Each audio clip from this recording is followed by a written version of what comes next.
I am right at the front lines, and this is where you have the Israeli army artillery position.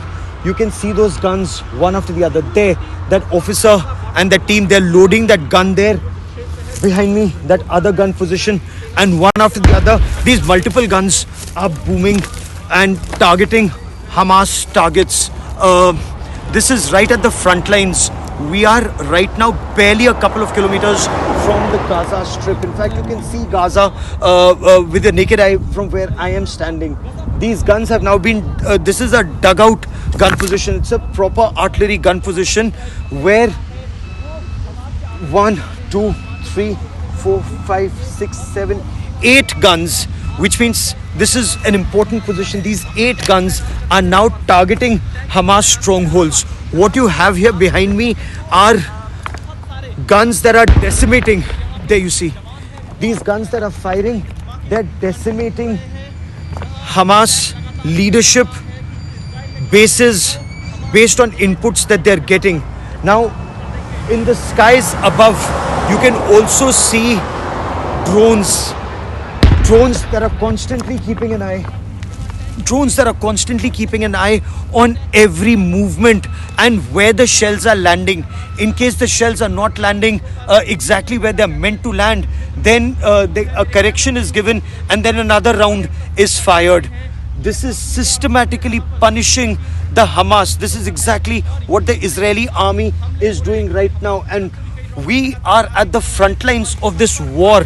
Israel's war on radical Islamist terror, Israel's war on Hamas. There has been some criticism of area weapons that are being used, because a shell like that is one, like the one that you see right behind me, when this falls, it causes a lot of damage. But as far as Israel is concerned, the officers we've spoken to, they are very clear that they are destroying Hamas strongholds. Their main aim today is to target some of those tunnels where the Hamas uses those tunnels to ferry, transport not just terrorists but also rockets that have been targeting towns like Ashkelon and Sridot, where I am right now. Some of these rockets, Hamas continues even today to have the capability to target these locations. And today there has been some loss of life and property in Sridot, where I was just a short while back, and police and the army are asking people to evacuate very quickly. People are being asked to evacuate because there is an apprehension as this artillery attack, this artillery assault intensifies.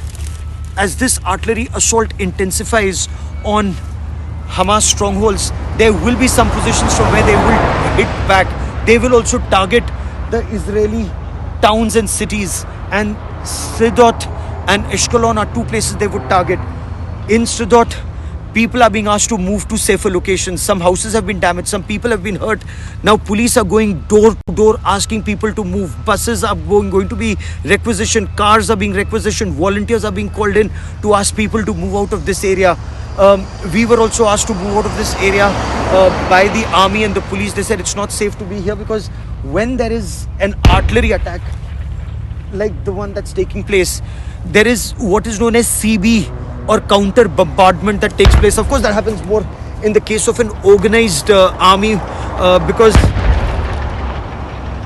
an organized army then uses its weapon locating radars to strike back. In this case, we do not know if Hamas has those kinds of capabilities, but Hamas does have the capability to strike. That is why you also have their air defense system in place for if more terrorists want to come in from hang gliders, they will be hanged, as one of the officers told me. He said this is our Pearl Harbor moment. America was surprised in Pearl Harbor, then America destroyed the perpetrators of the Pearl Harbor attack. He said this is what has happened to us. We've woken up. We were in deep slumber. We've woken up, but now we will completely decimate the enemy, which is the Hamas, which is what these guns right behind me are doing right now. If you like the video, do like, comment, share and subscribe.